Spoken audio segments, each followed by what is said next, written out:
All right, guys, I'm here today with Greg Doucette, bodybuilder, powerlifter, done all the things, YouTube channel, huge YouTube channel. Like, it's amazing to see how far you've come. Because we were just talking about this, a couple of years ago, your channel was at like 50K. You just were starting out. You've had a channel for a while, but you weren't as active with it. And I was the same way. And then you started going with the content. It's just blown up. Like, did you ever see yourself getting to this point? Like the channel growth? Not even close. I never even thought I'd get 100,000 subs. I started in 2006 and I would just record, like, people want to see how much I can bench and deadlift. I was really good at lifting. So I'm like, I'll just, take a quick video, post it. And then whatever, 10 years later, I'm like, oh, I got like 10 or 2,000 subs. I'm like, maybe I should start making more videos so that I can get more clients to hear coaching. Cause I was trying to expand my audience of coaching. I was like, I just want to have more clients. And so I started making more videos about everything. And lo and behold, the videos that I was doing about PDs, they seem to really take off, in particular, like Anavar. I'm like, 500,000 views on that. I'm like, well, I'll make more of those videos. And then a couple of viral videos took off, some natty or nots talking about The Rock being natural or not. I'm like, wow, so many followers from one video would come up. So I kept doing the videos that the people wanted. And as I did more and more videos, got more comfortable, I started yelling and screaming more. People seemed to like that. I'd read the comments every video. I read every single comment and be like, wow, you're so passionate. You're so energetic. And I'm like, well, I'll just do more of that. So all I did was I learned what people wanted. I listened to the people, gave them what they were wanting, and it started to get more and more successful. See, that's the thing too, without, some controversy and without somewhat of like a personality. I mean, do you think that channel would be where it is now? Don't you think that's like a prerequisite to the success?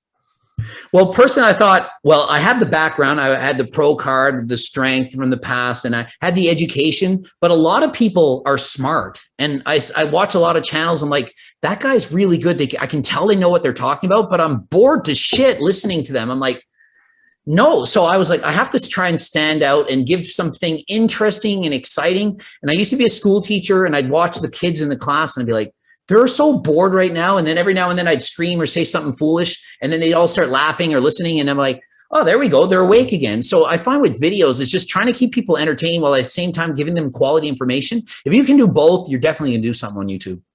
Wait, so this is crazy to me. So you used to be a school teacher too? Taught for 11 years. I taught primary to grade 12. I taught pretty much every subject. Mostly, I have a physical education degree, kinesiology. So I taught that, but I also taught math grade 7 to 12. That was my strongest subject. I taught science, pretty much taught everything, just a little bit of this, a little bit of that. That's crazy because it makes total sense. I remember being in school and being bored and everything, and, teachers going on and on, but you're not none of it's sticking with you. But the teachers who, made things interesting, were funny, had a personality, that's what you remember. So it's kind of cool because you applied that now to your YouTube channel in a sense. And it's funny. I used to like teaching little kids the most, like grade primary and phys ed in the gym. I'd go in there and it was like I was Santa Claus every day. I could act like a kid. I could be silly and joke around. And little kids are not like adults. They're always so excited to do stuff. By the time you get to grade 7, I don't want to play in gym. I mean, gym clothes, and you just hate it. But the little kids in gym, I could do anything, any tagging. I could make up games on the spot. Just had a great time. And so YouTube kind of became like that for me because rather than teaching young people, I just taught older people. So same kind of feeling I got teaching kids, I get from teaching on YouTube. What was the last year you were teaching? 2011. Okay, so it's been a while. Wow, I didn't realize that. And then you kind of segued into coaching from that point? Once I got my pro card, I tripled the amount of people that wanted my coaching, even though I didn't know more just because I was a pro. But as soon as you get that pro card, it's almost like getting a PhD. It's like people assume you know more. It's like, hey, here's my FBB pro card. Wow, I want to hire you now. And so as soon as I did that, coaching tripled. I was making way more money, getting way more clients, was coaching everyone. At one point, I had over 60 clients at the same time. Just mind blowing. I remember one Christmas, 16 clients. I was doing 16 coaching plans. It was like the new year. Everyone's starting to buy coaching plans. I was so busy working 16 hours a day. And so I've always been a hard worker, whether it was sports or school. And so with YouTube, doing 15 videos a week, I was just able to get, geez, there's dogs barking everywhere. I can't even hear them. They're good. It's in my house. But yeah, with YouTube, I was just able to apply that same work ethic from doing coaching plans and studying in school and stuff. And so being able to work really hard, I find if you work really hard for something, you're bound to get success. Now, okay, so I know you've cultivated this personality. You're very outgoing, you have the personality on YouTube. is that like, it reminds me of, have you heard of Colby Covington from the UFC? Oh yeah, absolutely. Well, he's not really like that all the time. He puts up that act in a sense to like, it helps him generate income and it helps him, get people want to fight him and it gets his name out there. Is it kind of like that for you? Like, you're not like, you're pretty calm, or is it like, do you do this to get the viewers and stuff? Does it help? I would say if you had to rank me as a person in terms of my shyness, I would say I'm more shy than average. So if you see me online, you probably think like, and so many people are like watching me when I collaborate with other YouTubers like Jesse James I just did, and they're reading and they're like, wow, he has like a normal voice. He's not always screaming and shouting. And I'm like, I never scream and shout in real life unless I'm angry or mad or like arguing with someone. And it's like, we're going back and forth like with my family. But like, if I just met somebody out somewhere, I'm not like a talkative, like, I don't know, go and talk to everyone kind of person. I'm more of I would say overall more shy than people would expect. Is that tough then? Because you always have to be on for your videos. You always have to have that personality. I don't find it tough because like you got to think, I went to school and I'm a school teacher. I have no experience with children. Like I'm not like, you know what I mean? Like I'm comfortable with kids, and you walk into a classroom and you got 20 kids staring at you in junior high. And you're like, now you're like, you have to tell everything and run the show. And I'm like, I have no comfort at all. I don't feel I'm just standing there and I'm like, when I was in high school, I said, I got to stop giving a shit about what people think. And so as soon as you start thinking, I'm going to be worried about what they're going to say and what they're going to do, it just slows you down. So I'm just like, whatever, worst that can happen. I get fired as a school teacher because I didn't do a good job. So then I just kind of walk in and I just do my job and I just put on a show. I could be in a horrible mood. Your girlfriend broke up with you. You found out this, you're going to counseling because you're just in a bad space. And I walk into class and does that matter? Do they need to see that? No, like you had the worst day. Your car was like you were robbed. That like it's all happened. Walk in, smile on my face. Let's learn. And I'm inside. I'm like, I just want to go home and cry, but I'm here to teach people, and I'm just doing the best I can. So you just put on a show, and so whatever's going on before a video, it's not like every day I'm in a good mood. Some days I have a shit mood. I sit in front of the video and I'm like, okay, it's time to just not be like that anymore. And so I could be angry, cursing and swearing and walk in front of the camera and be like, okay, let's learn about fitness. You know what I mean? It's just like a switch goes off and you just do what you have to do. So you almost just have to be comfortable being uncomfortable in a sense and just turn it on. You have to be able to turn that on, throw everything out the window, not care what people think. Do you think, like, what would you attribute as the biggest thing to your success on YouTube as far as growing to where you are now? I would say being honest about everything, just being totally like transparent and just saying what I think. And a lot of people say I'm a liar. Oh, you lied about this. You're lying about that. And it's like, I'm just telling you what I think. And so when I make a video, I find it's way easier to just say exactly what I think and not be, I call it lukewarm, have a strong opinion, good or bad, warm or cold. I'd rather be like strongly opinionated about something and just express myself and give you exactly what I think. Is he natural or not? I don't think he's natural. Does it say, well, maybe, could be, but I'm going to give him the benefit of the doubt. And I don't, who wants to listen to that? I'm going to give you my honest opinion. This is what happened. When I used steroids, this is what happened. This is what I liked. This is what I didn't like. This was my dose, rather than lie about so many things and not be transparent. So I think this being yourself and being open and honest, that's what people really like. Gosh, see that you're really good at that. I have a hard time with it because I don't, I get worried. I'm like, I don't want to make everyone offended or anything like that. And I know like you have some enemies. Like I know Leo, and I know you don't like Leo. Leo doesn't like you and all that. And so I understand you got to put yourself out there sometimes, but yeah, there's so many dogs bark there, but you probably won't hear. But it's hard to focus. But yeah, you have to just be yourself and not really care about what people think. Like I've always been like that. I've been just like outspoken. I'm the kind of guy that their girlfriends say, "Do I look fat in these jeans?" Yes, you do. Like, that's just me. I'd rather be honest, because when I give somebody a compliment, they know it's a real compliment. They know I'm not bullshitting. It's like with my friends and stuff. People ask me my opinion. I'm going to give them my honest answer. And it's not always nice. And so at least they know where they stand. If I say something to someone, they know I'm not bullshitting or sugarcoating it. I just tell you what I think, because when you hear bad news, you know it's bad. But when you hear good news, you know it's good. You actually know where you stand with me. Yeah, that makes sense. And like, okay, you said like, reading the comments and stuff. Even for me, my channel is way smaller than yours. I can't keep up with all the comments and all that. I try to view a lot of them and everything, but does it get tougher as the channel grows to kind of keep up with things and respond to people and all that? Because it's so time consuming. Like, I know how it is.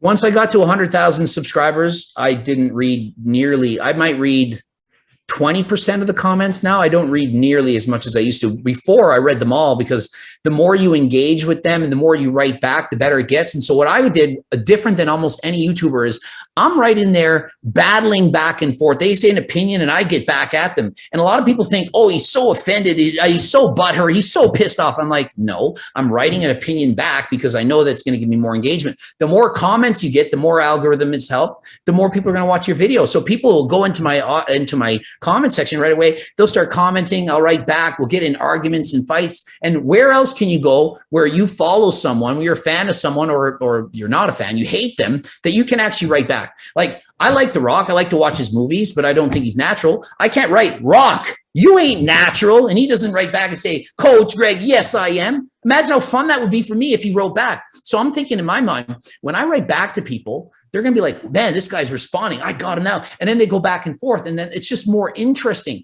You can't talk to movie stars. You can't talk to Chris Trensworth and be like, look at the trend you're on for that newest movie. He can't, he's not writing back. So it's more boring. But on my channel, you can write back, engage. We can get into arguments and fights, and people love that. Have you ever gotten a celebrity to like see your stuff and respond or anything like that? I mean, I've been interviewed by like Ethan Dupuis. He has, I don't know, whatever, millions of followers, some famous movie stars like that. A lot of gamers and stuff, but I don't think famous movie stars to that extent, like no Tom Cruises, but like I've talked with, I was coaching Mr. Beast for a while, for example, he has like 100 million followers. So some of these guys are just as famous, that have more money than any of these famous movie stars. Chris Trensworth too. I like that. That's pretty clever. Okay. I actually read that in the comment section. I did the video and somebody wrote Chris Trensworth. I'm like, that's cool. And I put it in the title. That's from reading comments. So you see, I learn from the people. And because I'm actively engaging and learning, I'm always learning from people. It helps me. And you said you don't have the time. I made the time. I was at the gym. I was dieting for shows, doing an hour cardio a day. What do you think I'm doing to pass the time? I'm reading every single comment, writing back, and I'm just sitting on a treadmill. So I'm like, why not? You know? So how big do you think the channel is going to grow? What's your goal here? I probably get maybe 30,000 subscribers a month. So I would suspect it's going to grow at that pace. I don't think it'll grow super fast. I used to think that, well, maybe one day I'll get to 10 million followers, but I don't see that happening anymore. When I was growing from like maybe 100 or 200,000 into like the 800-900, it was growing ridiculous. Like 80, 90, 100,000 followers a month for like 6 months on end. But that doesn't last, because what I'm doing is I'm talking about other YouTubers. So if, for example, if I do a video about Joe Frazier or Joe Aesthetics or Noel Diesel, all their fans see that video, and then they kind of, maybe they like it or maybe they don't, and they're going to come and watch the video. And then so you get subscribers from them. But sooner or later, you kind of run out of famous fitness people to talk about. And so my subscriber base right now pretty much have almost any, like, imagine you're watching YouTube to this point and you've never seen one of my videos. I have 2,020 videos posted. If you haven't seen one of my videos, like, where even are you at this point? So it's not like I'm going to continue to get like 100,000 new subscribers a month. So I find, you have a certain amount of audience that's going to follow you. So I'll probably slowly get to 2 million and then probably 3 million, but I think that would probably be about it. I mean, do you think you're going to do YouTube forever? Like, how much longer are you going to stick with it? Or I can't even imagine quitting. Just like, how long will I lift weights? How long will I race bikes? I mean, I can't imagine not doing it, but doesn't mean that I'll do it forever. But I can't imagine stop. But I mean, if no one watched my videos, I would stop. It would be like, what's the point? Yeah, that makes sense. It's just, that's crazy. So you do that. You still coach people as well, correct? And coaching plans for long-term clients are dramatically reduced because I charge a lot of money. So it's mostly very wealthy clients that will do it, because I just don't have the time and the incentive to make money on coaching. Like, if I charge less, I would have much more plans, but then I wouldn't have free time. And so I value my time a lot more. I have a lot more. I used to work 100 hours a week. I work less than that now. Now that I've finished making like cookbooks and training books and writing the Circle Diet book, like all these books take so much time. And so I have people that are writing and hiring me for coaching plans, but they're what I call one-time plans. It's like I set them up for life. Like, I write down their plan, like 3 different diet plans, the training and all this kind of stuff. And so that is less time consuming than being an ongoing coach. Like somebody that says, hey, I have a bodybuilding show in 3 months. That's way too much work. I don't have time to coach 20 different people or 60 like I used to, and giving updates every day and change your diet and back and forth. It's just too much. So I do the one-time plan. I can do that. And then they're on their way. They can lose weight forever. The plan's set for life. So that is fun. Like I can do that. I enjoy that. But as far as coaching people, I couldn't coach like a dozen people at the same time. It would just be too much work. Oh yeah, I know how time consuming it can be. And even 60 is reasonable. That's a reasonable number. But I've heard of guys doing like, well, I mean, it is if you're doing it full time, but I've heard of guys now you could never do that. I get that. Like 60 is full time, folks. It's like every day, all day, holidays, everything. There's no off days. But I've heard of guys doing like 100, 200. I'm like, how do they do that? That can't be possible. Well, I'll tell you exactly how they're doing it. They're doing copy paste cookie cutter plans. They give everyone the same plan, or they have other people doing the coaching for them and they're not actually doing it. There's no way, because I know how hard I work and I know how good I am. And I know that if I had major struggles in the 60s where I have basically no life, then anyone coaching 100 plus people is not doing individual custom plan and doing changes weekly and listening to them and phone calls and the texts. They're not. Oh, I totally agree. That's what I mean. Like 60 you can do, but it's full time. There are no off days, guys. Christmas, you're doing it. Thanksgiving, every holiday. But when I hear this like 100 stuff, I'm like, what are you talking about? How do you do that? There's no way that's good. And I don't know how people stick around when they do that, because their name you think would be tarnished at that point. People would get wind of it. Well, I think in general, you get what you pay for. So if you're getting the $100 a month special and I mean, they're going to get 200-300 people, and what do they expect to get? And what messages do you think it's really the person that you hired that's actually doing your plan, or that they're the ones writing you? There's no way you can do customized coaching plans in the hundreds with these $99 sales and expect that they've actually customized it. And what you'll see is they give the same plan to every guy, the same plan to every girl, copy and paste the training plan. Here you go. And then that's all the people want. Yeah, no, that makes sense. Now, question here. If I were to ask you, like, who is Greg Doucette? How would you define yourself? What would you say? Who am I? Well, a guy that loves fitness. I have an extreme passion for health and fitness. I have had it since I was 4 years old. And I remember I just love sports so much. I love being fit. I love promoting health and fitness. So I would say as a person, I just am a guy that really loves being physically active and wishes that everyone could see fitness the way I do. Like, it would just be so great if the world could like wake up every morning as excited as I am about stuff. Like, I'm like, I can't wait. Like today I'm going to do a bike race later. And it's like, I can't wait. And I look forward to like Saturday, there's a club ride with a bunch of people. I can't wait. It's like Christmas all the time. Other people, well, I got to get my cardio over with. Oh, I got to get to the gym. Oh, geez, I can't wait to relax. I just, that sucks. Cause for me, it's like, that's what excites me. I want to go to that. Like when people think I'm going to go see the newest movie, I can't wait for this and that, Top Gun Part 2, can't wait. That's me every day going to the gym, going for a bike ride. And so imagine how fun my life is when I get to live it exactly how I want it. Well, what was your first love then? Was it bodybuilding, powerlifting, or biking?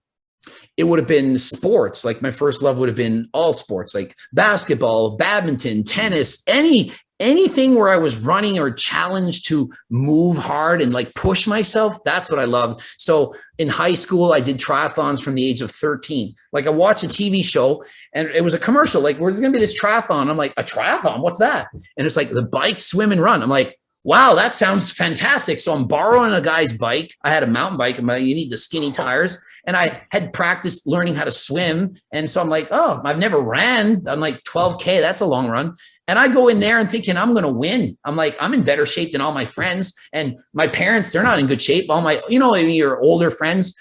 I'm like, none of these people are in shape. I thought I was going there to win. I got last place out of 84 people. I was like 20 minutes behind everyone. And I fell in love with it. I was so addicted. I don't care last place. Every year after that, I trained and got faster and faster, eventually won provincials. So it's just a matter of like, do it and get better at it, keep going. And I just loved it. So my first passion would have been cardiovascular sports like biking. And I joined the swim team after doing that triathlon because I want to get faster. And so I learned how to swim proper. And so I transitioned from that. At the same time, I was lifting weights since I was 10. So I love like lifting the weights, but I didn't know there was bodybuilding.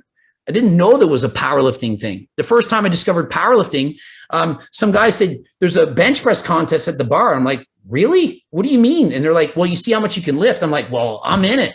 So I'm like 16 years old and I'm going in against the adults. I think I got third overall. I was quite strong even as a kid. Loved it. I didn't know there was a thing as powerlifting. I thought bench press contest. I didn't know there was a deadlift. I didn't know what a deadlift was at this point. Didn't squat, just train in my basement and whatnot. And so from there, I went and discovered I was actually at the bench press contest and some guy was like, there's a powerlifting meet in whatever months. You should do it. You're really good. And I'm like, oh, what is that? And, explaining it. And I entered my first competition and broke records in bench press. And it was just my first thing. I was, in love with it. That was age 22. As soon as I did that, I did probably 70, 80 powerlifting meets and all. And I'd been bodybuilding since, grade 12. So I think I like them equally for different reasons. I don't think I had one that was more enjoyable than the other. Powerlifting was easier to do because you didn't have to diet. Bodybuilding, a lot more work, but a lot of enjoyment from that day on stage because it's like you put like 3 or 4 months of work into just one competition.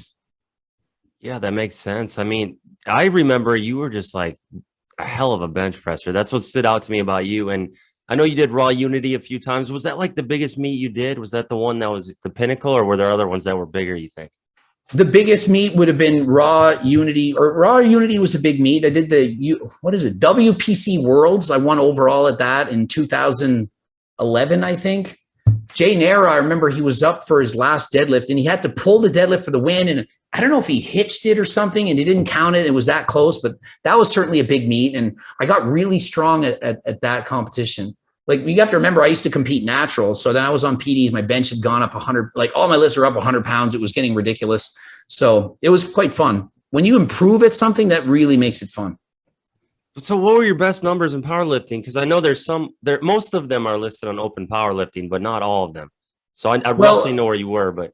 In the bench press, I did 529 with a pause twice. I did one at in the under 40 division, like open, and I did one after 40. So that was the Masters. Probably still is a Masters record. I think it's the all-time Masters 90 kilo and under record, of which I cut 20 pounds in a day, roughly, to make that weight class. And I was, pretty lean, but certainly cut a lot of weight to make that. I'd hurt my shoulder 13 days before the World Championships, where I broke did that 529 for Masters. And I was going to bench 550, but I hurt myself 13 days before. I had a cortisone shot, didn't train for 13 days, and just showed up and was lucky enough to get 5 pounds over the record. So I was really disappointed. That was the last meet I've ever done. My shoulder is too busted up now. So basically, I just injured myself. I think I was benching like 5 plates for 4 or 5 pause at the time. And I just injured my shoulder, was hanging off me. Like I could hardly lift it up. I could hardly put a jacket on, sucked, got the shot done. And ever since then, I haven't really been able to bench. Damn, that's still crazy numbers. Like anything over 5. I never even got to 5. I came close, couldn't quite get there. But what about being a shorter guy a little bit? I think I was made for the bench. My squats sucked. I've done just over 600. I don't think I've done that in a meet though. I did 600 on 11-inch milk crate. I used to squat to touch a milk crate and come up so that I knew if I was going proper depth. That was pretty low. I think I did 583 or something like that in an official meet.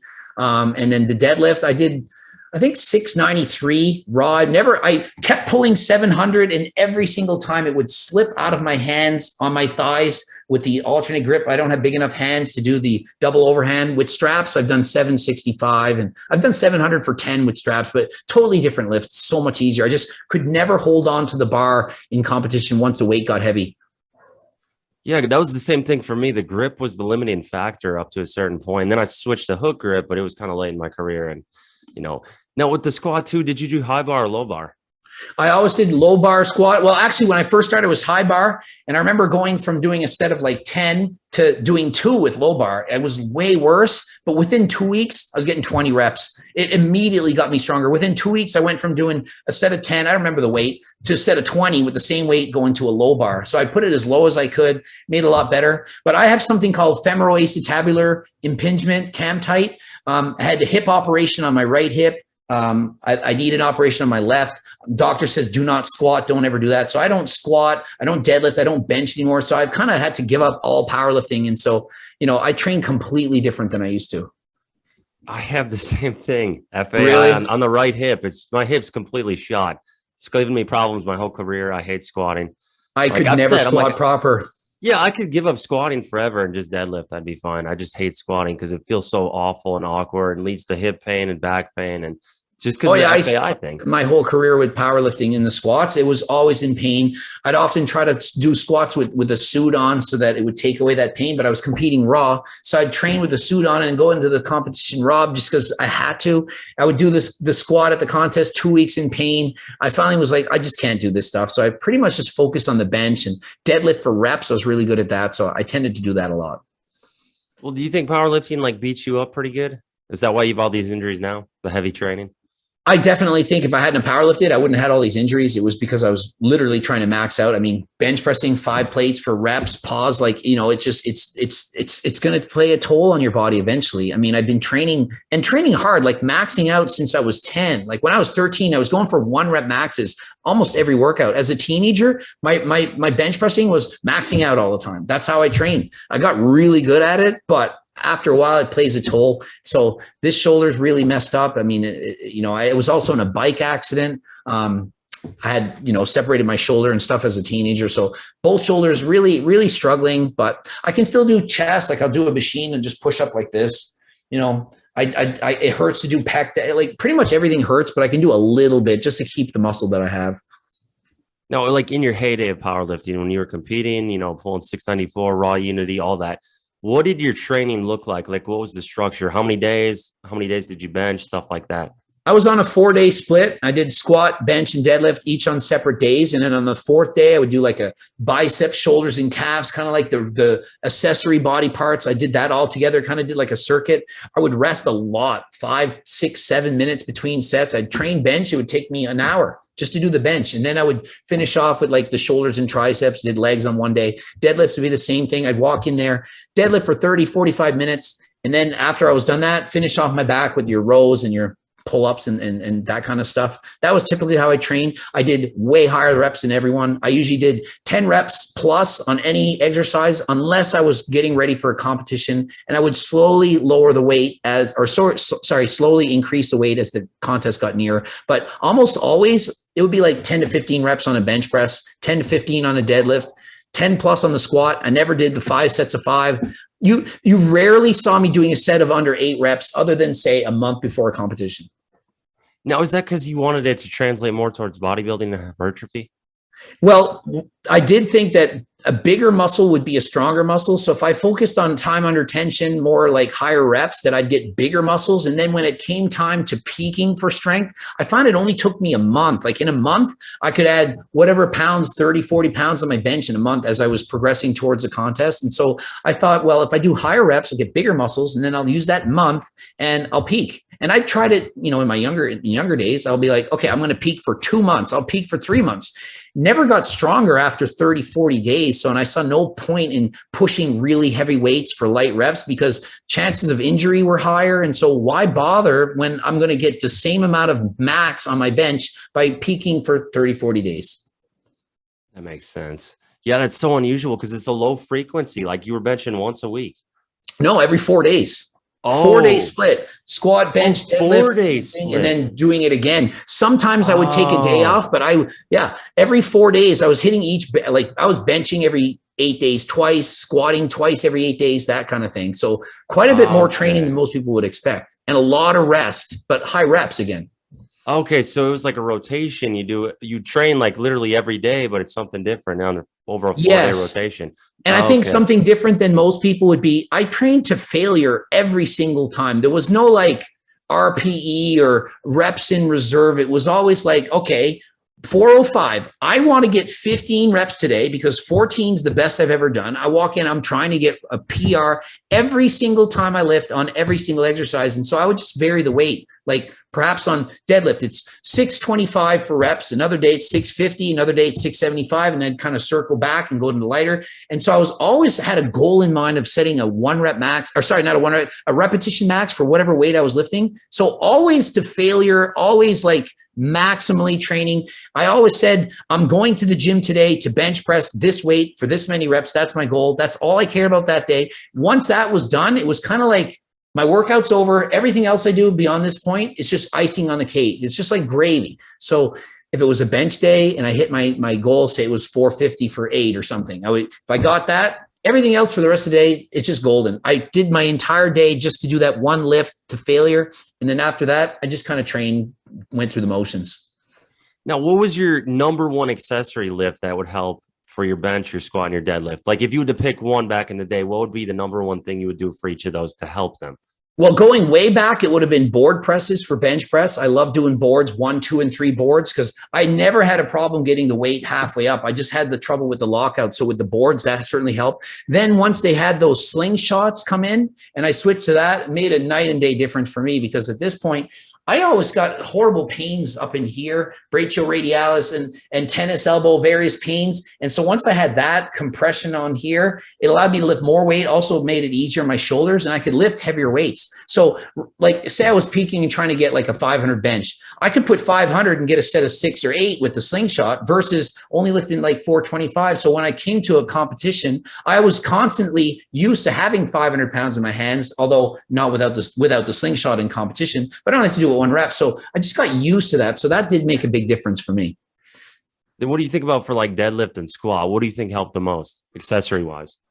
I don't think I did any accessory. Like for me, like for deadlifts, it would have to be the squat and vice versa. Like I think those two are the ones that helped each other. I didn't really do a lot of other stuff. I did the sumo deadlift to failure for a lot of reps, and I didn't do a lot of pause reps. I always did touch and go. So I was always lifting very close to my max, because in general, whatever I can get for 1 rep, I pretty much can get 5 reps out of it on sumo, because once the bar is bending, the weights are coming off the ground. The bar is literally 2 inches off of where it should be by the time the plates are leaving the ground. So I could do touch and go reps really easy. And I thought that was, for me, the best thing I could do. Now, talk about your Guinness World Record. Like, when did you do that? And how'd you get that idea? Like, where did you come up with this idea to deadlift? Wasn't it 405 for like 1,000,000 reps? 405 for 50 reps in 51 seconds. And I just got the idea because I was looking up records one day. I was like, what are the best records? Because I was always good at repetitions. And I looked up the bench and I was like, I can't do that much. And everyone was like benching and it would go halfway up and it was cheating too much. And I was just like, I just can't do it. And then I saw the deadlift. I'm like, wait a minute, that's easy. I was like, I can do that right now. So even without training, I just knew I could do more reps than that. And so I started doing a lot of reps, and like I would do, 500 for a set of 29 or 600 for 20 reps or whatever the weight was. I would just do a lot of reps with it. And I was constantly doing all these reps and training. And so, I mean, I didn't even do as good as I thought. I stopped at 50. You have a minute to do it. And I stopped at 51 seconds. So technically, if I had, a lighter weight or had just gone for 10 more seconds, I could have got more reps, but it was certainly enough. And, it was fun. I then thought maybe I should go for the record for most Guinness. There's a record for an hour, and I was starting to train for that. And I was doing 15 minutes of deadlifting, and I thought, nah, it's not worth it. Yeah, that sounds unpleasant. Holy smokes. Was that your favorite accomplishment then? Was that like the big one? Geez, I think turning pro felt like a bigger accomplishment to me as an IFBB pro. The Guinness, although it's cool, when you can do something before you even try, it's not, even though you did it, it's not as great of a feeling of accomplishment. I find like happiness or a sense of accomplishment is how much better did you do than you expected. And so to me, that's kind of like the biggest accomplishment. So even winning my IFBB pro card, it was great, but I kind of went in expecting it.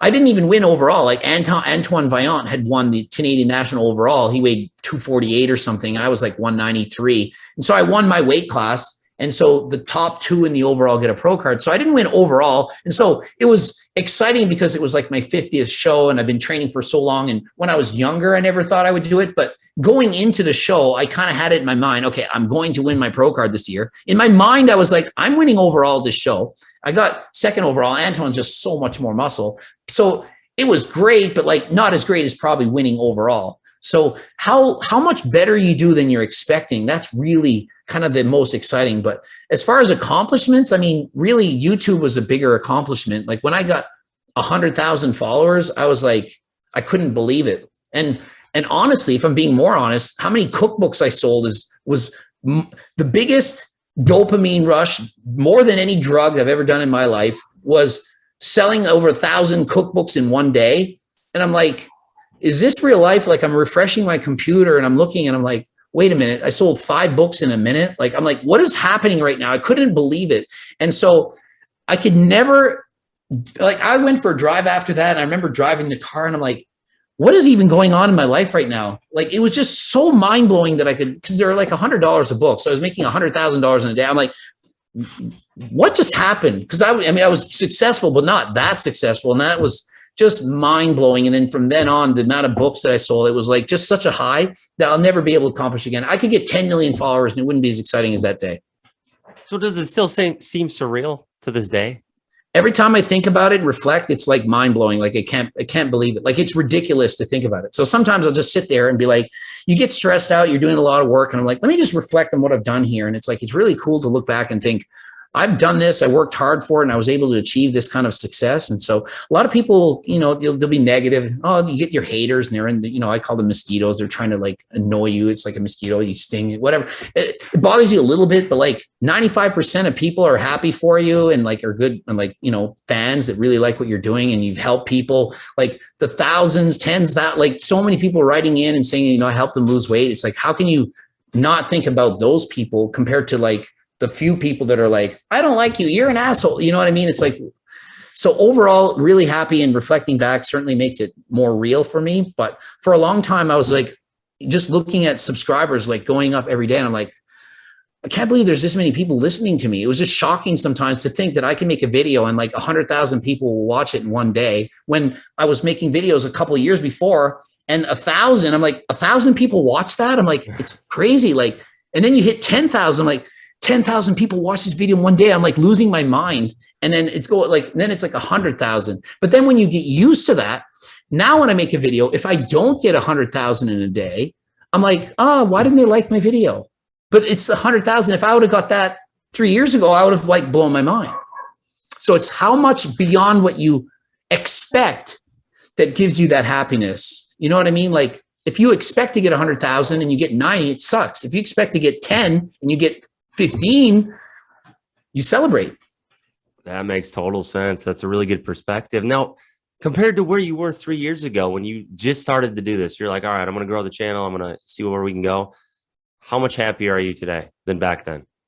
How much I would say it's not much difference, to be honest. Like people think that it's money that makes you happy. It's being happy that makes you happy. So it's not like, oh, I'm just happier now. I would say back then I was more stressed because I was working so hard. And so part of the rise, I'd say the stress took a lot away from it because I had to work so hard and had so many expectations. So that made it hard rather than just sitting there and enjoying and relaxing. Because I was like, you know, I'm kind of like trying to be a perfectionist, trying to do, okay, I got to do 2 videos a day because 2 videos is it's not twice as good as 1, but it's 50% better. And I was like, maybe I should do 3 videos a day. I'm like trying to be the best channel possible. So it's hard to really enjoy it, but you know, you try to focus on the good. And now that I don't have to work as much, I can certainly enjoy things. But like buying the Mercedes that I bought was pretty exciting, and buying the Lambo is exciting. People are like, oh, you're selling testosterone and that's how you're paying your Lambo payments. I'm like, do they not understand? I bought the Lambo before I had a supplement company. Like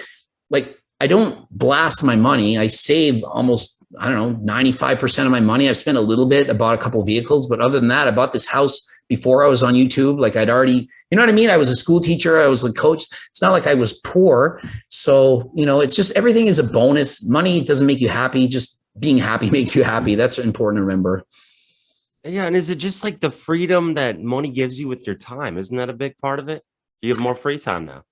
Honestly, I was working so hard when I first started and I was doing everything myself. And then what I ended up doing is I hired people to make my workload less. So I don't cook or clean or go grocery shopping. And I actually like grocery shopping. I miss it, but I don't have the time because I'd rather use that time. Like here, I'm on a podcast with you. If I didn't have all my staff, I'd have to go and cook lunch. Like after this is done, my lunch will be sitting on the table, will be done. So I hire everybody to do everything so that I can use all my free time to work, which really helped a lot. And so, you know, you can get really overwhelmed and overstressed by doing too much work. Money, it helps, but you're always chasing more. And so I could have retired 2 years ago and had plenty of money, but it's like I keep working, and money is kind of a measure of success, but it's not the only one. But like I don't need any more money, but it's not like I'm just going to just give everything away for free. Do you know what I mean? Like, although I did have a free training program for people and stuff like that, but my goal right now is probably to grow the most successful supplement company that I can. That's the biggest ambition now. I'm not planning to make any more cookbooks and stuff like that. That was a lot of time. And with each extra cookbook, it's not like more people are buying them. They're kind of like, I'll buy one. I'm not going to buy 5 cookbooks. You know what I mean? So, yeah. And when you like, okay, when these opportunities come up, when you're like, all right, I'm going to start a cookbook, or I'm going to make a cookbook, I'm going to start a supplement company. Are there like people who approach you like, hey, we could do this? Or do you have to like figure it all out on your own, you know? I think that I read a lot of suggestions. And so people will say, hey, you should make a diet book. You should write a training book. You should do a coaching. You should do whatever it is. You should sell supplements. And it's like you listen to those people. So the suggestions help. But in the end, you have to do everything. And I do hire people. So like I have people that work for me that are helping with supplements, that do with social media, that do the editing. For example, I have 3 editors. I have multiple people at the house that are what I would call like cooks and chefs, and come in and prepare meals for me. And we have a ton of animals, and, you know, just people that help make my life easier, which is really exciting. Like if you have somebody that can cook your food for you, you don't realize how much time you spend like cooking. Like I used to make me and my girlfriend breakfast and coffee. Like I can just sit down in the morning and have my laptop and start watching videos and doing work, and the coffee's right there, the breakfast, I don't have to do anything. So that gives me more freedom, more time to do other things that I need to work on. That makes sense. And like, you know, happiness is fleeting too. Like you could be happy one moment, and as soon as you accomplish your goal, you're looking at the next goal. It's like with money, you make a certain amount, and then you're like, I want to make this amount, and it never ends. Now, what do you think is like the most fulfilling part of life for you? Like, what are you hoping to get out of life? What's the biggest thing you want to look back and be like, okay, I did that, or I had this going for me? What do you think?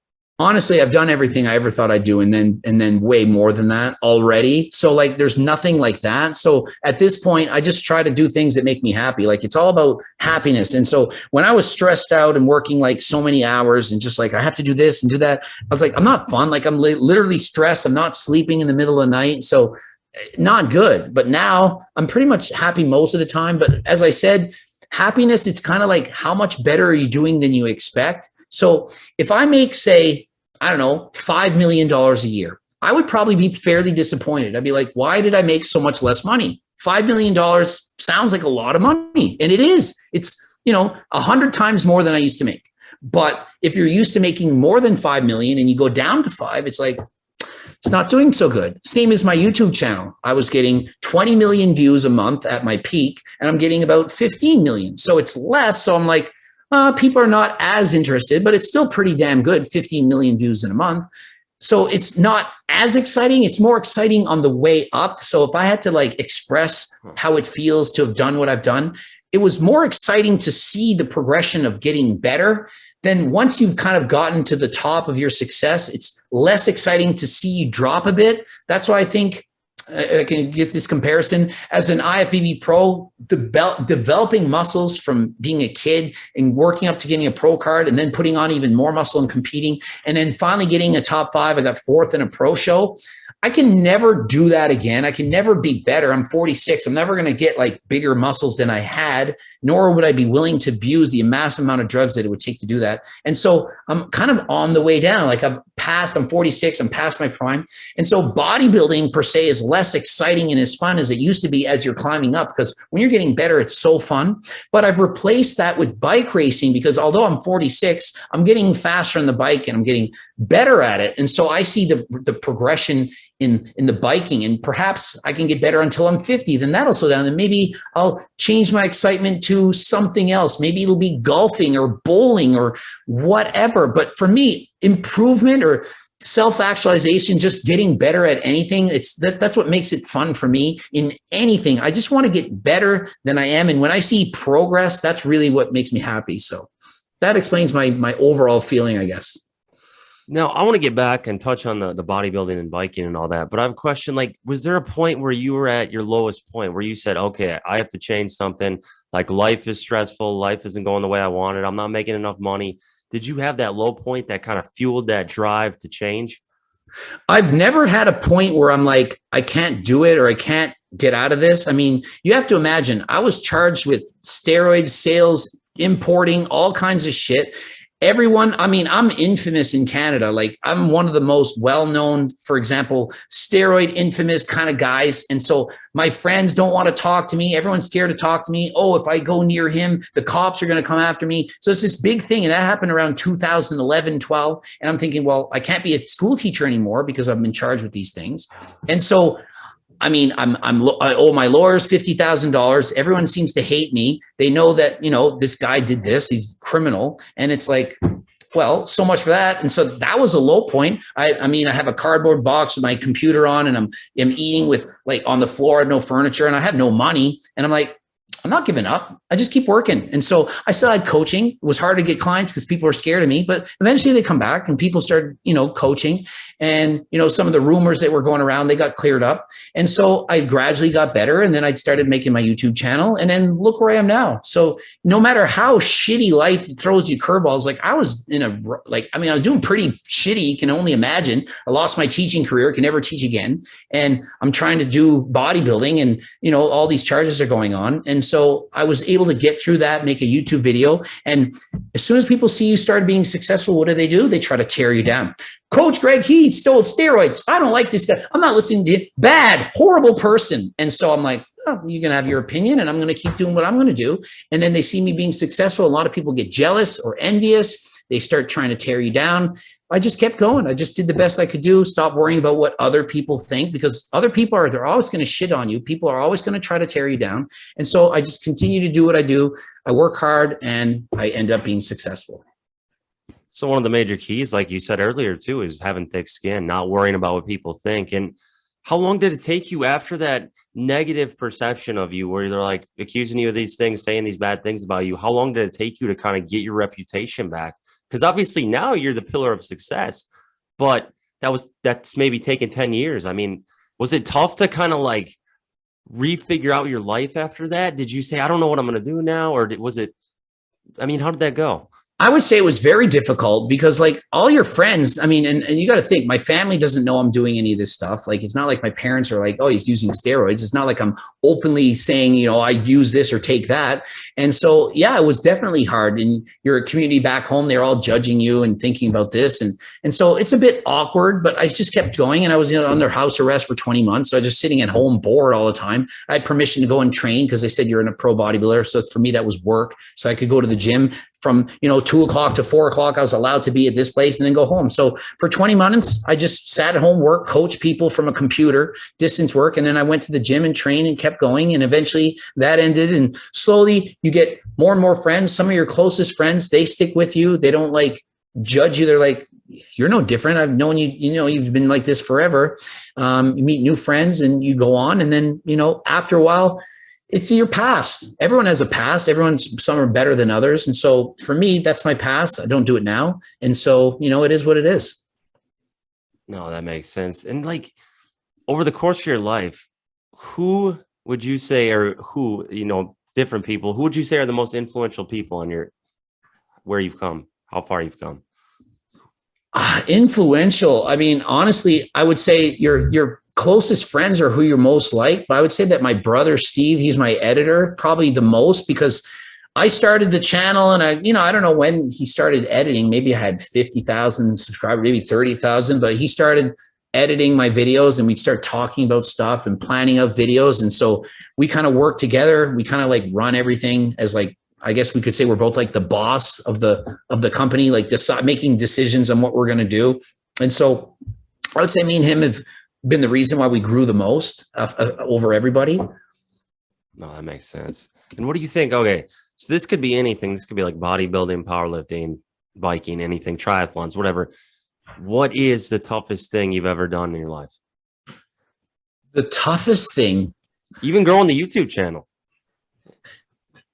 I mean, it's hard to pick one tough thing just as from memory, but like looking back, some of the hardest things I've done, probably university, just having so much pressure I put on myself to get the highest average. Like I studied I studied more than every other student. Well, at least in my class, I was always studying. I worked so hard to do all this stuff, and I did so while bodybuilding. So I don't think there's any one thing. I think it's the fact that I was literally doing bodybuilding competitions and doing triathlons and doing powerlifting and studying to get the highest average and trying to be the best at everything all at the same time. I mean, showing up to a bodybuilding contest with my biology textbook and highlighting it while getting a spray tan and studying till 3 a.m. before doing a bodybuilding contest the next day, and then getting home on Sunday and studying and going and writing an exam and getting the highest average. Like, I think that is probably the most impressive thing beyond, say, riding 260 kilometers in a day or bench pressing a certain amount. To me, that's just like, it's kind of like genetics. You just sit there and do, like, certainly not bench pressing. Like, it's 5 seconds. So, it's not more impressive. It's not that hard. I would say the hardest thing physically to do is doing a professional bodybuilding show and being at 5% body fat or less and just functioning as a human being. That would be the most difficult, the most torturous, miserable, I'll call it, that I've ever been in my life, is doing a professional bodybuilding show 6 weeks apart and trying to maintain that condition. And like, literally, I couldn't stand up. Like, every day it was hard to stand up, hard to get out of the bathtub. I had to get people to drive me to the gym. I didn't have any energy. I'm like suffering like you wouldn't believe, abusing every drug you can imagine. Well, actually not as much. I wasn't doing insulin. But anyway, so on a lot of freaking gear, feeling like shit just to do a bodybuilding show. And it's like, you're trying to get that dopamine to the next time because you have so much fun when you compete and just continue to compete. So just starving yourself is hard. Like bike riding, I've done like 20 hours cardio a week. But when you're dieting and you have no energy and you have to do it on top of that, that's freaking hard. Like, I can do whatever training you need. Oh, you need me to ride 10 hours on a bike today? I'll go do it. But when you're dieting and you're like 5% body fat and you can't eat and you have to do anything, including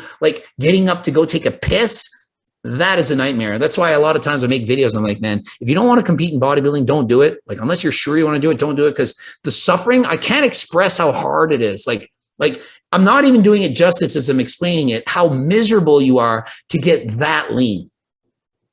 Now, don't you think the suffering is part of who you are that's made you this work ethic you have now, made you as successful as you are?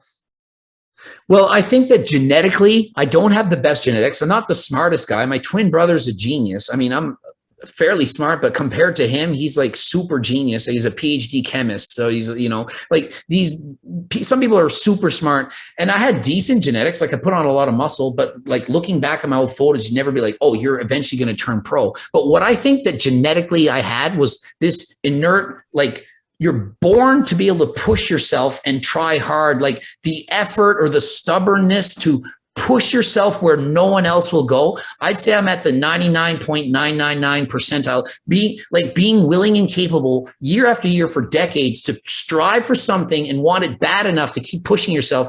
That is what I'm best at, way better than my brains or the training knowledge that I have. It's just being able to just work hard. And so as a school teacher and as a coach and stuff, when I saw so many gifted people, way better than me, smarter than me, better athletes than me, but they just didn't try hard enough. It's so discouraging. You can imagine you're a coach or a teacher and you see these gifted kids that could do anything and you're trying to help them and they don't study, they don't show up to practice, they don't try hard. I'm like, if I was born with that body, that brain, I would have done something amazing. And so, to me, I just wish more people could just try harder, but I don't think that people are just, I think you can will yourself to do that, but I do think it's inherently genetic. Like, I think 50% of the effort, it's like you're born to be able to try hard, and the other 50%, you kind of like will yourself to do it. But I don't think everyone's just born with the ability to just suffer 5% body fat, study all day long and do these things. I think it's something that's genetically something that you're born with. Well, let's say when you're on the 260-kilometer ride, or you're in the final 5 weeks of a bodybuilding prep before your pro card or whatever, what keeps you going? Like, you're suffering, you feel like trash. What keeps you going? Is it just that little bit of you that's wired differently than everyone else? I think the dopamine rush that you're going to get, the accomplishment you get when you finish it. Like, when you diet for 3 or 4 months and people are like, oh, it's all about a plastic trophy. I'm like, no, it's not. It's about knowing and remembering, how hard did I push myself? Did I leave no stone unturned? Did I freaking do everything in my human capability to be the best that I could be? And no, I might not win and I don't look that great, but I'm going to try as hard as I can to be all that I can be, whether it was studying for an exam or working at my job, trying to be the best teacher I could, riding the bicycle, dieting. I just doing everything I can do to be my best. And if I did that, I always felt so good at the end of it. And so that's what I'm chasing. Now, why'd you get out of bodybuilding? Like, did you just feel like you got as far as you could go with it? And you're like, there's nothing left for me to prove? Or were you sick of taking the drugs? What was it? I didn't actually plan on stopping competing. That there was COVID.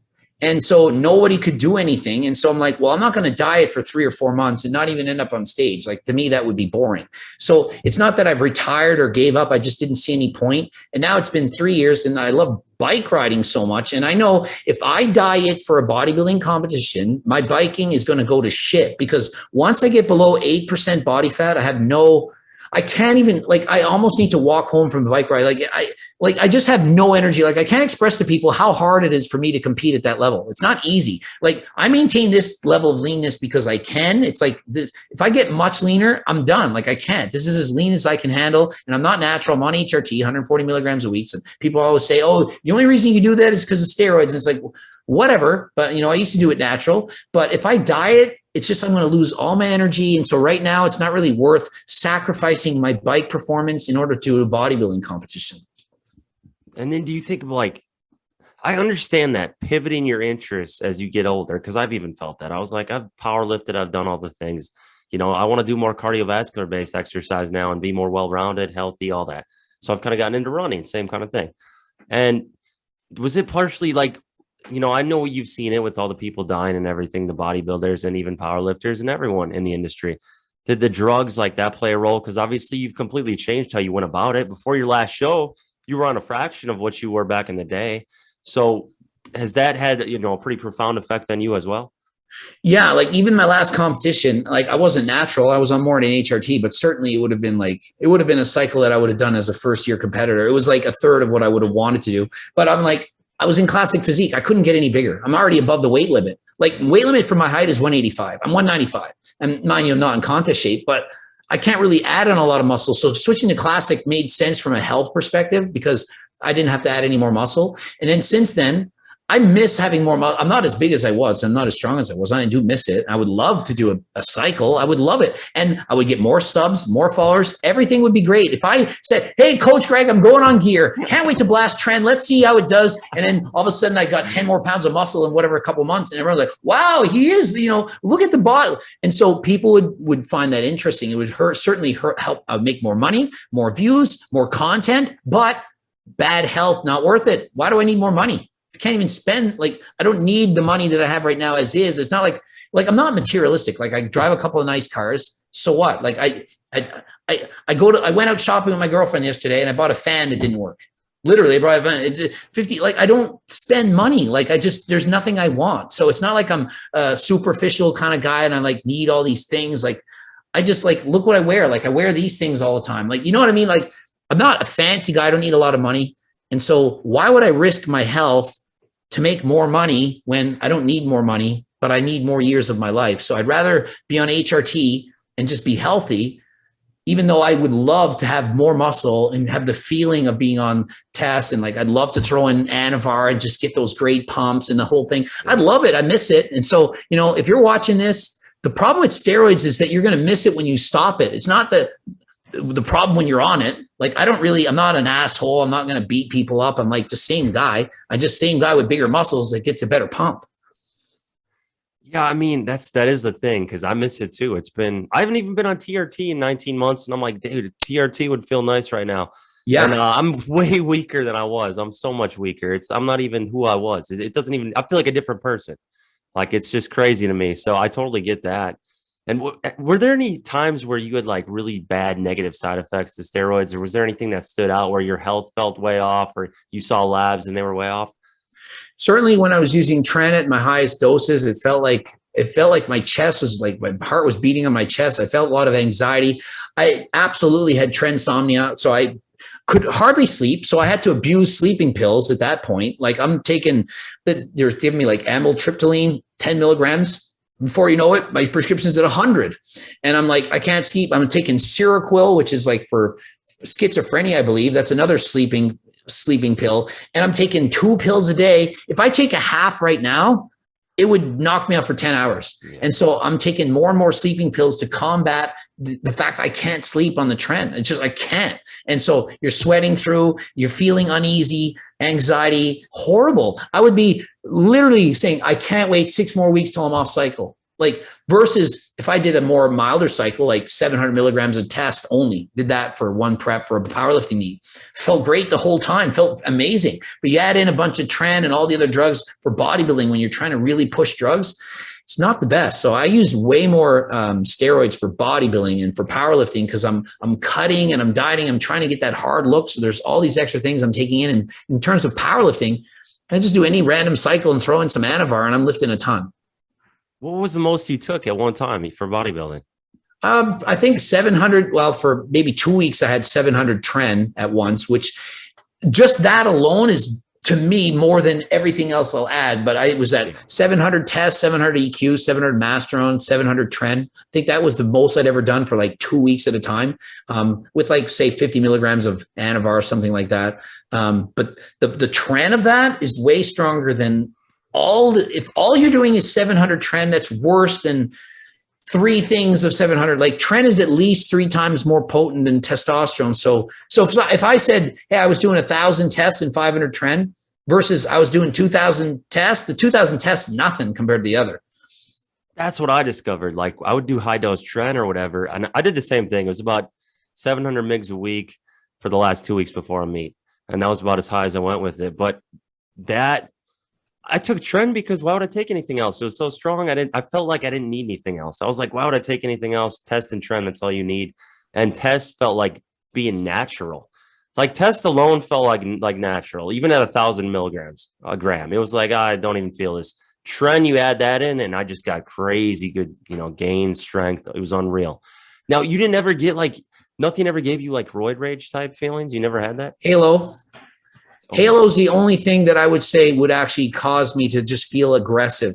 Like, I would take it before going to the gym. Only the last, say, 3, maybe 4 weeks before a show, when I'm like starting with like 10 milligrams and building up to like 40 the last week, because I can't get up out of the bathtub to dry off. Like, I'm out of it. And Halo, it's almost gave me a pre-workout feeling. Like, it wasn't like caffeine that perks you up. It was more like an aggressiveness that I felt like I could. So I couldn't even go to the gym if I didn't take Halo. It was just like, I'm that far gone. But at 8% body fat natural, I'm stronger than all that shit I just listed. I literally entered a meet after doing a bodybuilding competition, after I was in a pro show. And I said, I'll open with 402. I didn't know what I could lift. I'll open with 402 on the bench. I mean, I've done way more than that natural. I've benching 450 natural. 402, I opened with it. I couldn't get it. And I went up to them. I'm like, you misloaded the bar. I'm like, I just want to let you know. Then they look in, they're like, no. And I'm like, what? I'm like, are you kidding me? And so on my second attempt, I paused quicker, barely got it, widened my grip, barely got 402. That's on all the shit, the 500, I was on 500 tren, 700 tests and like 500 masteron, something like that at the time. And probably 100 milligrams of VAR, all of this stuff for a 402 bench press, which I've done way lighter. I'd done at a lighter body weight, natural, 450. And I was doing 402 with all those drugs. So if you diet hard enough, I don't care how many drugs you're on, it just takes away from you. You just can't do it. That's what I've always thought. It's like, you couldn't, if you're trying to cut weight, you're not going to be stronger. Even on a bunch of drugs, it just doesn't work like that. And it's funny what you said about 6 weeks out, you were on all this stuff. You're just ready to be done with it. You're over it. That's how I would feel. I'd be, a month out, even 2-3 weeks out from a powerlifting meet. And my body felt so toxic, like the liver toxicity of taking Halo, for instance. If I would sit up, I felt like this extreme wave of nausea hit me where I'd want to throw up. I didn't throw up, but I felt like I wanted to, and I couldn't eat, just felt like trash. And, you're just pushing it to try to get as strong as possible. And that's how things were. And there wasn't all the knowledge there is now. And is there anything that could change in the bodybuilding industry, or is it just like, that's what it takes to be the best, to be Mr. Olympia? Like, you have to do it.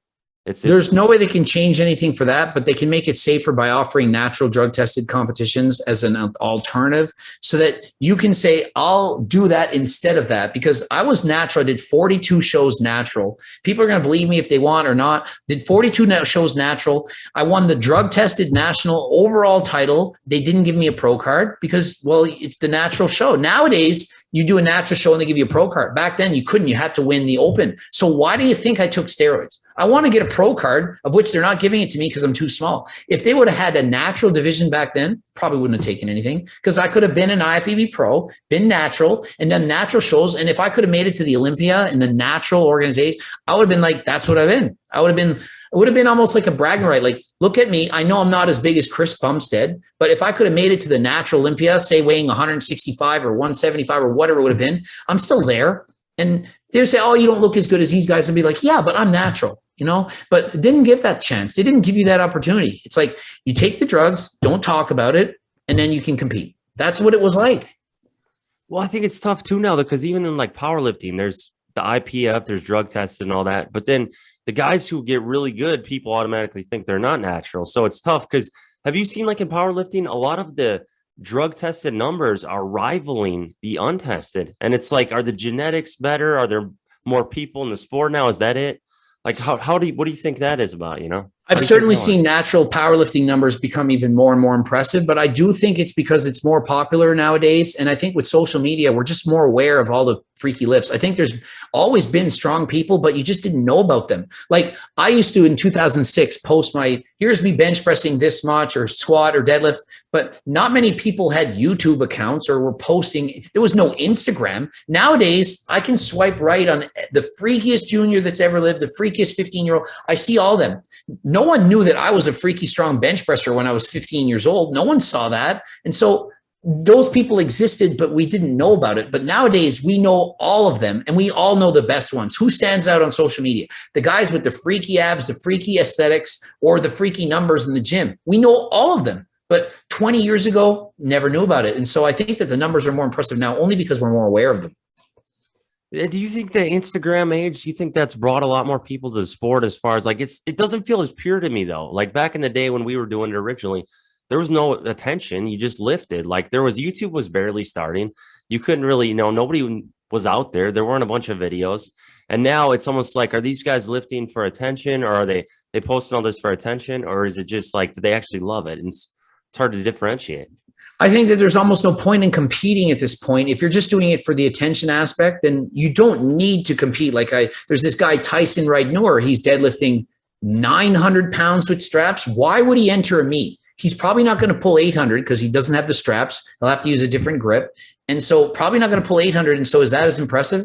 He'd probably still pull well over 7, but compared to 9, it's like, and so why would he compete? And so I think that nowadays people don't see the need of competing. Same as bodybuilding. Why enter a show when you can just, do one of these and look aesthetic and get 1 million followers and look cool? Back in the day, you had to compete to know, are you any good? Like I'm from this little town in Yarmouth. Am I good? I'll compete against other people. I'll compete at nationals, see if I win, then I'm good. And then maybe you make a magazine once in a while. But nowadays you don't need to compete. And so I think the people who are competing, they really love it. They want to get up on stage, but for the most part, a lot of people just take a quick photo in the mirror and post it. Yeah, I know that makes a lot of sense. It's just, there's more opportunities now without even having to compete. People are going to notice you if you look good or if you're strong. Like that's how it goes because we have the platforms. Now, it's honestly, it seems to me like you like mountain biking or not mountain biking, you like cycling the most. I should distinguish between the two. And you've done some races and stuff. You've done triathlons. What's the furthest triathlon you did? Or do you do sprints, Olympics, half Ironman? I've only done the half Ironman as a team. When I was younger and I wanted to do those events, my parents didn't even want me to. I was like, I want to do an Ironman. You're not going to do that. So you kind of have to do what your parents let you. And as I got older, I lost the interest of doing I didn't want to run 26 miles. I never liked running as much as the others, like biking and stuff. Never wanted to go that far. So typically I did the Olympic distance, which was like a 1.5K swim, 40K bike, 10K run. And that's typically almost every triathlon I used to do. That's what we used to do. What do you love most about like cycling? It seems to be your favorite? For me, well, I like cardio and I like challenging myself, and I'm not that good of a swimmer, and it hurts. So when I swim, it's painful. When I run, it's painful and I'm sore. And I like having a lot of muscle. So I still like having the build. Biking is the least damaging form of cardio that I can do that allows me to still train like a bodybuilder and have both. So I want to be both a guy that's really got good cardio and have a lot of muscle at the same time, which I do think I've accomplished. I'm almost better at cycling now. Well, probably not better. I'm getting better at cycling in comparison to bodybuilding. Like I'm losing a lot of my strength, but my bike riding is getting a lot better. Like I did a bench press contest against Jesse James West for YouTube. 2 plates. I hadn't done it in, 4 years. I used to get 54 reps. I got 21. And it might sound like pretty decent numbers, but 21, I used to do way more than that natural, like literally double that natural. But like I've torn both, I broke both elbows in a bike crashes. And so I've lost they had to re-sew my tricep on both sides in 2 separate bike crashes. This one's been a bit longer, so I have a bit of muscle here, but this one, I mean, there's almost nothing here. So I have almost no strength. So when I'm in the gym, I have to put 20 pounds more on the right side than the left. So I'll put like 100 and an 80, and then I press evenly. Shoulder press, I have way less weight on this side. So if you see, my biceps about the same, but there's no muscle really back in there. And so training is harder because I'm lopsided. I have way more strength on one side than the other. But like I never gave up when I was when I had the operation. I still trained this side. I just love it. I still train. I train my full body 3 days a week. I race bikes 4 days a week on my days off. And then on the days I lift weights, I do about 30 minutes of cardio just at a moderate pace, nothing really hard. Now, from your peak weight, what was your peak weight compared to now? The heaviest I've ever been was 232. I was force feeding. I was over 20% body fat, and I was on 100 milligrams of Anadrol. Getting up in the middle of the night, throwing up. I had to go to the doctor, prescribe me medications. I couldn't keep food down. So all these bodybuilders, they're always like talk about force feeding, can't keep food down. The only time this ever happened to me is when I was on a lot of orals, and so as soon as I cut that out, no problem again. So I do kind of feel like a lot of these bodybuilders, the reason they can't keep food down, it's a lot to do with the PDs, which is obviously not as fun to talk about. I don't think people want to like really say, hey, I'm abusing a lot of steroids here and it's affecting my stomach. But I do think that that's one of the main problems with people trying to bulk up that much is you're eating so much and taking a lot of drugs, hard to keep food down. And what'd you say you weigh now? I was 195 this morning. Okay. Has that helped your like biking significantly? Being lighter? Do you feel a big difference when you're lighter? When I first started riding, I was 220. When I started about 4 years ago, again, like I took 20 years off type of thing. Like I used to do triathlons and I would ride 15 minutes and I was like, I'm done. I had no power. I can go way faster now. And the lighter I am, the better.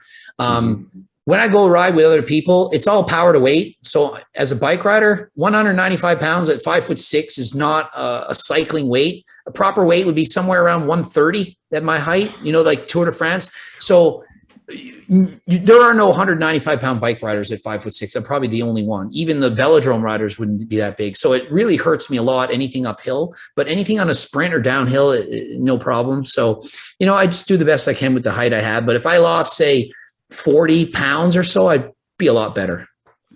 Are you going to do any races? Or are you going to get back into triathlons or anything? I race on Zwift, which is virtual racing. So I'm literally racing, and it's all the benefits of the real world, but you don't crash and break your elbows like I've done many times here. And so it's literally a setup in your basement. It has real world results, your height, your weight. It tracks your power that you're putting on the pedals, and you're riding against other people, and you're literally drafting, following hills. It's fun. I definitely trained harder than last time on that bike. I'm so much more motivated because I'm motivated to try to beat other people. So I'm racing other people. So it makes it really fun to me in comparison. Just going for a stroll bike ride on my own, I like it, but not near as much as like actually racing. What about like, you going to get back into triathlons at all? I know you're not big. I will never run. It would be the aesthetic, the loss of muscle that I would experience from running, plus my hips. And like, I have surgery. I'm supposed to get another one. I've been just putting it up, but it's not worth the injury risk that would happen like to my knees and hips to do that kind of running. So I definitely won't be doing triathlons, and my shoulders are beat up from the bench pressing. Like I'll go swim in a lake for like 20 meters and I'm like, oh man, my shoulders. Like I'm doing the butterfly. Like I used to compete in swimming and I'm like, I'm doing this. And then my shoulders hurt for 3 days. Not good. Have you seen those guys? I mean, I know you made a video about him, Nick Bear and everything. Like, you guys freaking incredible. Like, he's pretty jacked. You know, I tried to race him in a bike race. I'm going to beat him, but I can't outrun him. But I certainly think I can beat him on a bike. But I challenged him. But I did a natty or not on him. I said he's not natty, and I don't think he likes me. Did he ever see it? Has he ever what? Did he ever see it or reach out to you? Oh, of course they see it. You think the guy's? Yeah, he's seen the natty or not. I just don't believe he's natural. Did he talk to you or anything? No, he doesn't respond. I've written him, he never responded. No, I think the dude's awesome. I think he's on TRT at least right now. I think he used to probably cycle and now he's on TRT. I think he used to do steroids per se in the past, like a real cycle. I mean, I went over the transformations. I'm like, I'm just giving you my opinion. Like, don't hate. I'm just giving my opinion. But yeah, I would say he's probably on TRT now. Well, and if he's not, why wouldn't he be? That's, you know what I mean? When you're that lean, doing cycling, running, the whole thing, and you have a $10 million business or whatever it is, you know what I mean? He's doing really good. Why wouldn't he be doing it? You know what I mean? Like, where's the negatives? So I think there's more pros than cons to him being on TRT, being as lean as he is and having to function mentally, physically, all that stuff. So, I mean, why not admit it? But perhaps, you know, I don't know, maybe he doesn't want that reputation. Well, I think it's like when you have a supplement company and everything, you don't want to give off that, well, I mean, but yeah, you know, it's better to be a fake natty. I got all my gains from protein powder. You know what I mean? It's like, I think it's better to be honest. Like, I'll be like, look, I've used steroids in the past, and then I added in turkesterone on top of my HRT, and I didn't change anything else. And I put on 5 pounds of muscle. And you can call me a liar, but that's what happened. Sorry, I got stronger, faster on the bike, doing more cardio. So you're going to tell me I don't change my HRT dose at all, and I add in muscle, and I get faster on the bike and stronger with more muscle, and it's not from the HRT, it's placebo? Okay, well, let's believe that. 30 years of training, and it's got to be placebo. Yeah, no, I get it. That guy, I mean, but he ran 100 miles in the mountains and everything. Beast stuff, like stuff he's done. I'm like, man, because him and David Goggins. You've seen David Goggins? Goggins, yeah, he believes that. Like, I'm kind of opposite of Goggins. He thinks you can just will yourself to become this like freak. I think it's internal. Guy like David Goggins, I see him as being a guy like me. It's the internal drive that he's born with, and obviously he worked on that and perfected it. But I don't think a normal person can just like lose 100 pounds in 3 months, go for the Navy SEALs, and do all this stuff and just will yourself. You have to have something in you that just motivates you and drives you to doing these crazy things that he does. You have to have some demons of sorts, you know, to power through. It's incredible feats. That stuff's always fascinated me, like the Ironmans and the 100-mile races and stuff. I'm like, these guys are crazy. Like the where they must go in their minds to get through that. It's very impressive. But some people just can do it. Like Natasha Ocean, she's probably got a couple million followers or something like that. She ran for 24 hours. How far can I run in 24 hours? Well, let's see. And she ran like 120 miles. And I'm like, I can't even imagine just getting up one day and being like, well, I don't really run very much, but today I'm going to just run for 24 hours straight. And it's like, they must have something in them that most people do not have. Yeah, no, that makes sense. Now, obviously you have your supplement line, all that. You're on HRT, turkesterone. Well, do you take any like natural health supplements? Do you take like vitamin C, zinc, anything like that? No, I take omega-3 fatty acids, but pretty much everything I take is from my supplement line. Like I have my liver support, which is like liver and cardio, which is, you know, the typical stuff to help people like Tudka with people that might be using SARMs or drinking alcohol, that kind of stuff. But yeah, it's just like I have a complete line of everything, like from intra workouts to post workouts to pre workouts, pump, no stim, creatine, beta alanine coming out, GO2 max coming out, like cardiovascular support products, fat burner. Like I've got everything you could ever need with a test boosting coming out, like ashwagandha and Fidocia agrestis and all the different supplements that have been shown by research to help. And so lots of stuff on the way. I've been working on these things for, almost like a year even at this point. Do you get blood work done on a pretty consistent basis as well? I probably had blood work done 7 times in the last year. Oh, wow. Okay. So quite a bit of blood work. So I know what my testosterone levels are at, and my blood work has been looking amazing. The doctor upped my dose of HRT. I was at 100, like maybe a year ago, and then he got it up to what it's currently at is 100 milligrams. I'm doing every 5 days. But I've been doing that for quite consistently for a while now. And it's like my test levels were like mid 700s. So, no reason to change anything. Obviously, in my mind, I'm like, it would be a lot more fun at 4,000 rather than 700 and something. But like, I just can't do it. I'm trying to be healthy. Now, is there anything you would have done differently in your like powerlifting and bodybuilding career if you knew what you knew now? It's tough. Like I can't go back in time and say, would I have been natural knowing what I know now? Like, I feel like I probably would have, but maybe not. Like once you've done it, it's easy to say, oh, I wouldn't redo that. But if I had never taken a steroid and never seen how strong or as big as I could have gotten, would I have been able to like been happy and just avoided that temptation? Like, it's hard to say. Like, I think I probably would have done the same thing if I went back, but if I went back in time and they had a natural Olympia, I certainly think I would have been natural at that point. Yeah, that's tough. It's just, I think there's things I would have done differently as well as far as like doses and all that, but I don't necessarily regret going on because it kind of helps, get to where you are now.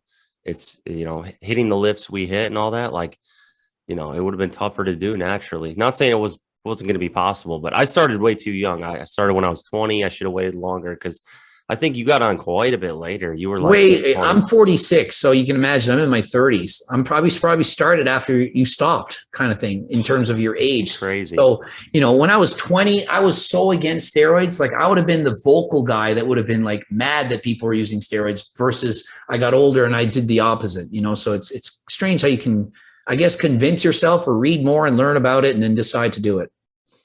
Now, a couple random questions. Like, do you ever eat out restaurants or anything like that? Do you go to a place? Oh yeah, very often. My diet, like I'm the most normal bodybuilder you can find aside from the screaming and shouting that I do. Like not many people can diet for a show and go to a restaurant a week out. I'll go to a bar a week out and I'll be dancing. I'll be like, hey, it's cardio. So I have been way more normal per se. Like I don't have energy. Like I feel like shit, but I don't stop. I don't say I can't go out to a movie. I can't go to a restaurant. So I do that. I eat out at least once a week. What's your go-to restaurant? Because I know they're different in Canada. It wouldn't be a change. I like La Fresca here. Okay. Like it's just a random, like I usually get halibut and I usually get like seared scallops and gelato, chocolate peanut butter ice cream. Every time I go, I'll get like 4 or 5 scoops of that. I mean, I went to a restaurant 2 days ago. Like I eat out like probably on average 2 to 3 times a week, but I just don't go crazy. And I'm racing bikes. Like, I mean, I can eat a shit ton of calories and it's not like I'm going to gain weight. I burn 1,500 calories in a 50 whatever K bike ride, 1,500 in one ride. So, I mean, I can eat. Well, what's your favorite? Do you have a favorite snack food? I would say my weakness would be ice cream, but I try not to eat it. So I eat Greek yogurt ice cream bars instead.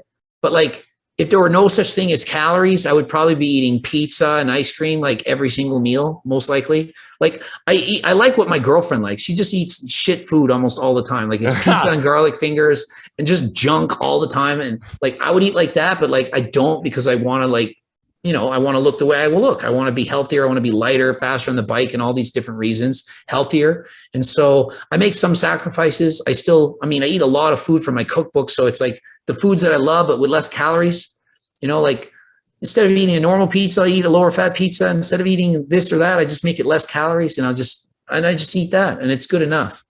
Okay. Now I know you don't have these in Canada, but have you ever heard of Cracker Barrel? I've heard that name, but I don't know what they would serve. Dude, you got to come to a Cracker Barrel here in the States, Greg. It's freaking amazing. I can't even go to the States because of my criminal record. I've been fighting with the lawyers for a year to go in the States. They keep screwing me over. I'm so mad at my lawyers. They're so horrible. It's over. Well, it's not over a year. It's literally 11 months.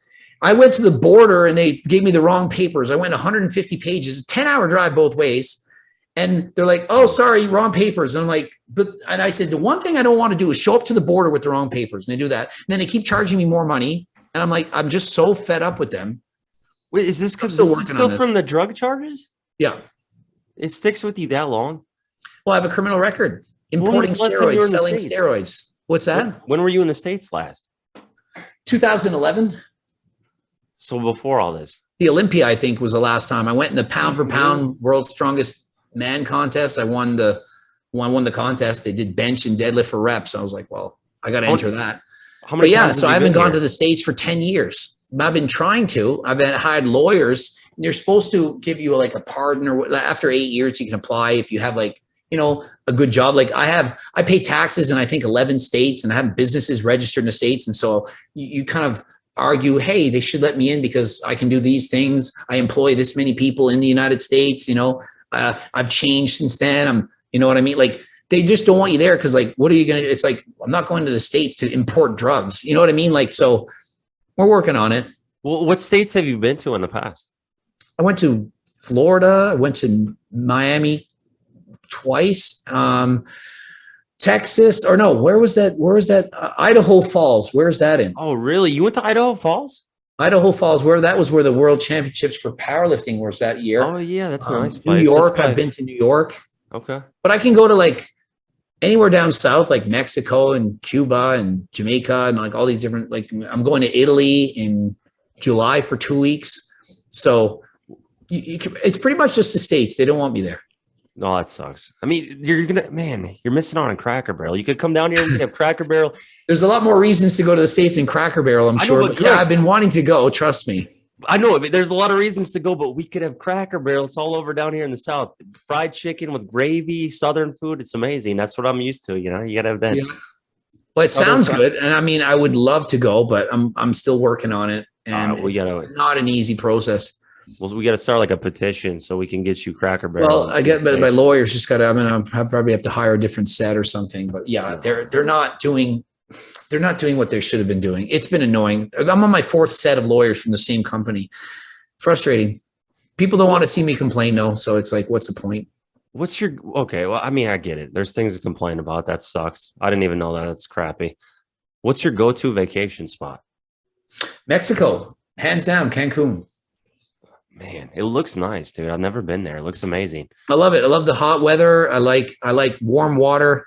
Like the only thing I don't like about my house is I want a heated pool in the backyard, which we can't. There's no room for it. But so I got to eventually buy a house somewhere. It's just really hard to get the property. Like you got to get land. I like living close to the city because I like being close to my friends, but I don't want to live far enough out where we can get enough property to do what I want. So that's the only thing I really want to buy right now would be like a nice house. But yeah, aside from that, everything is exciting. I'm happy with my life. I would like to go to the States, but if I can't go, I can't go. Whatever, you know, people in the States can come to me. Then finishing up here, like, where are you going in Italy? What's the plan?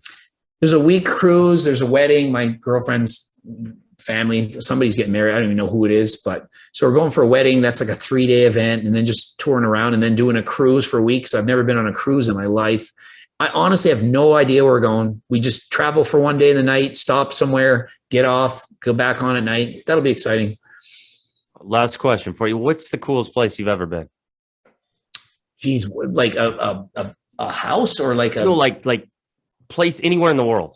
Coolest place you've been to, visited. It's a good question, but unfortunately I don't have a great answer. Like I don't really know. Like, I mean, I've traveled to the Olympia expos and stuff. I thought that was really cool for me. Las Vegas, I'd say, would be the most exciting for me. Like the most, like, what am I looking at? And the most crowd. And I mean, the first time I went to the Olympia and I'm walking around the expo and I'm seeing, like, all I remember is when I got back, I was like, all I can remember are breast implants. It seemed like every second girl had a pair of breast implants. Like you're walking around, everyone is like tanned and like veins, abs, and you get back to reality. And I'm like, this is what normal people look like. So I don't know. I think the coolest experience was just like going to Las Vegas and seeing all that stuff that's going on. That was pretty freaky in comparison to like Miami and New York. I mean, it was okay, but like, I don't know, not really that exciting. I'm not like a guy that like, I'm not a traveling kind of guy. I just like laying on a beach or in a pool. Like, it's like, I don't know. I'm not that exciting.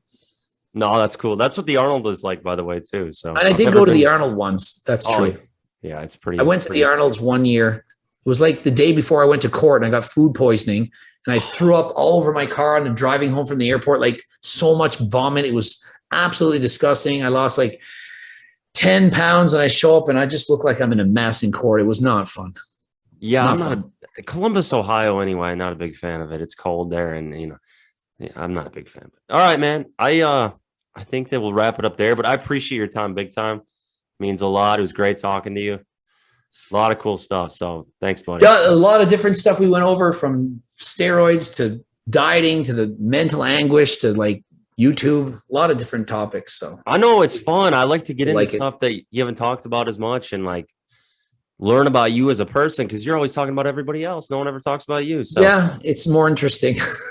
No, Talking about other people is just more interesting. No, your story's fascinating though. I love it. So all right, man. Thank you. All right, no problem. Good to be here. We'll chat soon. Yes, sir. Appreciate it, buddy. Okay.